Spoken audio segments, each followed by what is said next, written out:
Literary terms में आज हम लोग क्या समझेंगे कि एब ओबो क्या है। अब एब ओबो की डेफिनेशन और साथ साथ एग्जाम्पल भी लिखा हुआ है दोस्तों। चलिए शुरुआत करते हैं कि एब ओबो की अगर हम बात करें तो एब ओबो क्या है दोस्तों, इज अ टर्म, यानी एक लिटरेरी टर्म है। और इसकी आगे मीनिंग क्या होगी समझते हैं, बहुत ही सरल और आसान शब्दों में मैं समझाने की कोशिश कर रहा हूं आपको। देखिए, इट रेफर्स, क्या कह रहा है कि एब ओबो एक टर्म है, यानी एक लिटरेरी टर्म है।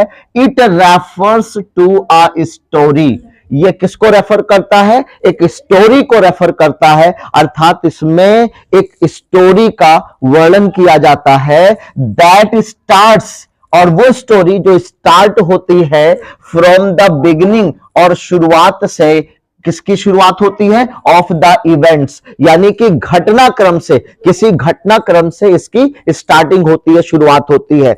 यानी कि वो स्टोरी जो किसी एक विशेष घटनाक्रम से स्टार्ट होती है।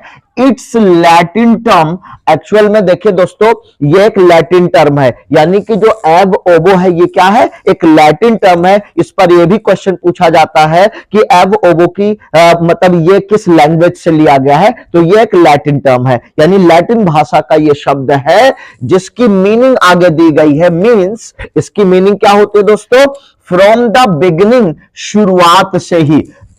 इस चीज को हाईलाइट किया गया है दोस्तों कि देखिए यहां पर इन्वर्टेड कॉमास लगा करके यहां तक जो है, यहां पर मीनिंग इसकी पूछी जाती है। आप ध्यान रखिएगा कि इसकी मीनिंग क्या है, ये है एब ओबो, और इसकी मीनिंग क्या है, from the beginning, the origin, the egg.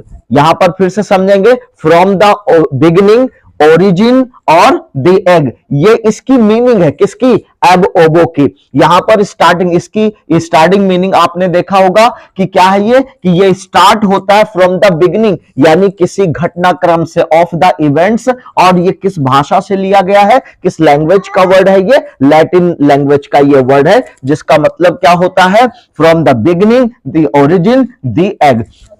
अब ये क्वाइन किसने किया है, इसका यूज कहां किया गया है, किस राइटर के द्वारा दोस्तों, तो Horace has used it, Horace ने इसका प्रयोग किया है। सबसे पहले इसका प्रयोग किसने किया था, होरेस ने किया था। और वो कहां पर होरेस ने किया था, अर्स पोएटिका नाम की उनकी जो रचना है, किताब है, उसमें इन्होंने जो है इसका वर्णन किया, अर्स पोएटिका। यहां पर फिर से क्वेश्चन बनता है दोस्तों, अगर आपसे पूछा गया कि अर्स पोएटिका नाम की रचना किसकी है, किसका वर्क है, तो आप बता सकते हैं कि होरेस की यह रचना है। किसकी रचना है, होरेस की है। तो या होरेस के द्वारा लिखित रचना का नाम क्या है, अर्स पोएटिका है दोस्तों। और ये किस भाषा से लिया गया है, इस भाषा का नाम है लैटिन भाषा, यानी कि लैटिन का यह टर्म है कौन, एब ओबो। और इसकी मीनिंग कभी कभी पूछी जाती है, किसकी मीनिंग क्या है, आपको एब ओबो दे करके 4 ऑप्शन दे दिया जाएगा। अब उस ऑप्शन में आपसे पूछा जाएगा कि एब ओबो की मीनिंग क्या है दोस्तों, तो ये मीनिंग होगी फ्रॉम द बिगिनिंग, किसी चीज की जो शुरुआत होती है, from the meaning, the origin, the egg. फिर उसके बाद इसको पूछा किसने क्वाइन किया है, किसने इसको लिखा है, सबसे पहले यूज किसने किया है दोस्तों, होरेस ने। आई होप कि सारी बातें एब ओबो की समझ में आ गई होंगी। एस्थेटिसिज्म, यानी एस्थेटिसिज्म क्या होता है, चलिए इसको समझते हैं। एस्थेटिसिज्म दोस्तों, सबसे पहले मैं बात करूं तो ये लेट 19th सेंचुरी का एक मूवमेंट है। क्या है, एक मूवमेंट है, यानी कि 19वीं शताब्दी के अंत में यूरोप में एक मूवमेंट चलाया गया था साहित्यिक कलाकारों के द्वारा। और उस मूवमेंट का नाम, उस आंदोलन का नाम क्या रखा गया था, एस्थेटिसिज्म रखा गया था।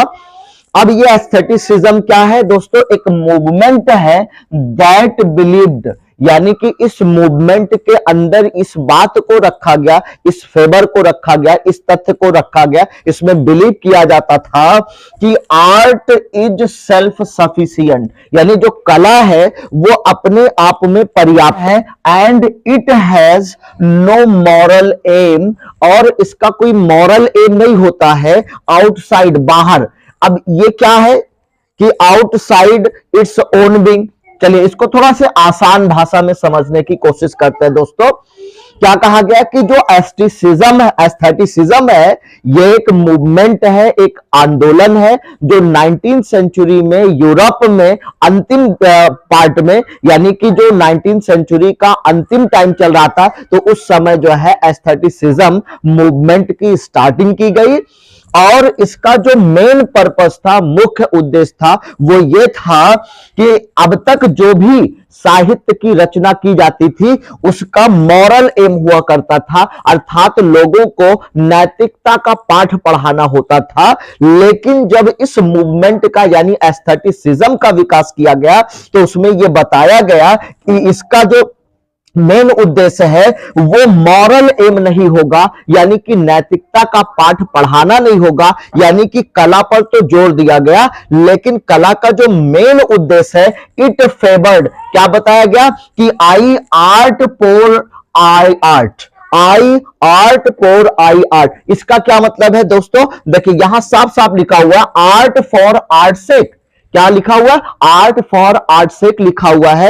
यानी कि ये जो वर्ड है कभी कभी अकेले में पूछ लिया जाता है कि इसकी मीनिंग क्या होगी, ठीक है। यानी ये सेंटेंस दे करके आपसे पूछा जाएगा कि इसकी मीनिंग क्या होगी। आई आर्ट फॉर आई आर्ट का क्या मतलब होता है? तो इसका मतलब होता है आर्ट फॉर आर्ट सेक, यानी कि कला कला के लिए होनी चाहिए, यानी कि कला का जो उद्देश्य है, अर्थात जो साहित्यिक रचनाएं की जानी चाहिए, जो लिटरेरी वर्क्स होने चाहिए, वो किसके लिए होने चाहिए? लोगों को आनंद प्रदान करने के लिए होने चाहिए। कला साहित्य और सौंदर्य के लिए होना चाहिए, ना कि उसका मुख्य उद्देश्य लोगों में नैतिकता की शिक्षा देना होना चाहिए। तो ये मेन उद्देश्य था इस एस्थेटिसिज्म का दोस्तों। तो एस्थेटिसिज्म में हम इन शॉर्ट समझ सकते हैं कि किसको बढ़ावा दिया गया था? सौंदर्य को बढ़ावा दिया गया था। कि जब हम किसी की कलाकृतियों को पढ़ें, किसी की रचनाओं को पढ़ें, कोई साहित्यिक अध्ययन करें, तो हमें क्या मिलना चाहिए? उससे एक खुशी मिलनी चाहिए, एक आनंद मिलना चाहिए, एक सौंदर्य की अनुभूति हमारे अंदर होनी चाहिए, ना कि मुख्य रूप से जो है मॉरल एम होना चाहिए उसका। तो ये इस एस्थेटिसिज्म मूवमेंट का, आंदोलन का मेन उद्देश्य था। तो आई होप कि समझ में आ गया होगा कि एस्थेटिसिज्म क्या होता है। तो ये 19th सेंचुरी के यूरोप के अंत में इसकी स्टार्टिंग हुई थी दोस्तों। और इसका जो शॉर्ट फॉर्म बनाया गया वो क्या है? आई आर्ट फॉर आई आर्ट। इसका मतलब क्या होता है कि आर्ट फॉर आर्ट से, आर्ट कला, आर्ट का मतलब कला, यानी कि जो साहित्य की रचना है वो किसके लिए होनी चाहिए? आर्ट के लिए होनी चाहिए, अर्थात सौंदर्यता के लिए होना चाहिए, आनंद के लिए होना चाहिए दोस्तों। तो ये एस्थेटिसिज्म था। कि एलेगरी क्या है दोस्तों?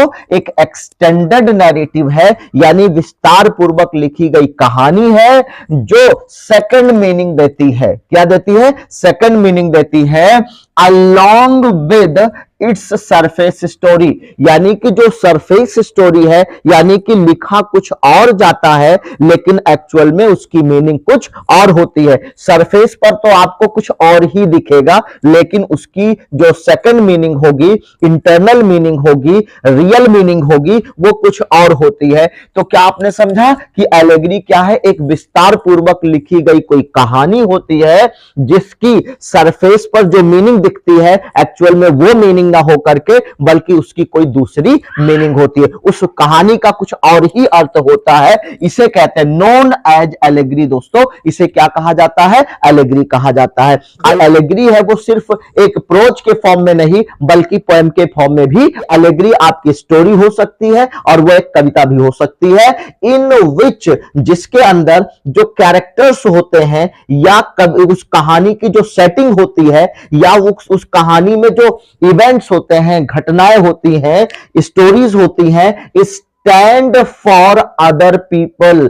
साफ साफ कहा जा रहा है कि वर्कर्स होते हैं, सेटिंग्स होती है, स्टैंड फॉर में वो किसी और पीपल और इवेंट्स होता है या कोई ऐसा एब्स्ट्रैक्ट आइडिया यानी एब्स्ट्रैक्ट आइडिया अमूर्त विचार जिसका कोई शेप नहीं होता, कोई आकार नहीं होता है, हम केवल फील करते हैं उसको है। या फिर कोई क्वालिटी हो सकती है, ये जो नोन एज एलेगरी, इसी को क्या कहा जाता है? एलेगरी कहा जाता है। तो हमने पहली डेफिनेशन में क्या देखा कि एलेगरी क्या है? एक कोई कहानी हो सकती है और कैसी होगी, यानी कि विस्तार से कहानी होती है और उसकी मीनिंग कुछ और होती है, यानी उसकी सरफेस मीनिंग कुछ और होती है।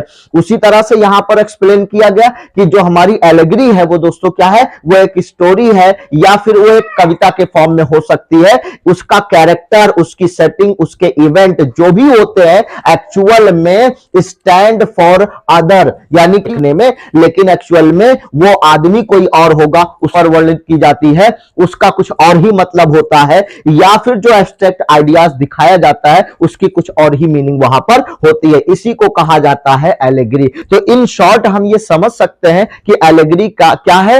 एक ऐसी कहानी या एक ऐसी कविता जो ऊपर से पढ़ने पर या देखने में बिल्कुल कुछ और ही होता है। लेकिन ये समझते हैं कि वो कौन से राइटर्स हैं दोस्तों। देखिए, जॉन बैनियन के द्वारा लिखी गई पिलग्रिम्स प्रोग्रेस, ये एक बेहतरीन इंस्टेंस माना जाता है, उदाहरण माना जाता है। किसका? ये एलेगरी का उदाहरण है। और अगला लास्ट वन कौन है? एंड एडमंड स्पेंसर की फेरी क्वीन। दोस्तों ये भी क्या है? एक एलेगरी है। आर इंस्टेंसेस, ये उदाहरण है किसके? ऑफ एलेगरी, एलेगरी के उदाहरण। और आप देख सकते हैं कि जॉन बैनियन के द्वारा लिखी गई पिलग्रिम्स प्रोग्रेस और एडमंड स्पेंसर के द्वारा लिखी गई फेरी क्वीन जो है, ये किसके इंस्टेंस है, किसके एग्जाम्पल है दोस्तों? एलेगरी के एग्जाम्पल है। तो आई होप कि समझ में आ गया होगा। कभी कभी पूछ लिया जाता है कि पिलग्रिम्स प्रोग्रेस दे करके पूछा जाएगा, बताइए क्या सोनेट है, एलेगरी है, या फिर कोई और एक आध एग्जांपल दो, एग्जांपल दे दिया जाएगा। इसी तरह से फेरी क्वीन देकर के आपसे पूछ लेगा, बताइए किस चीज का एग्जांपल है। ठीक है, तो ये क्या है? ये एलेगरी है। आई होप कि समझ में आ गया होगा।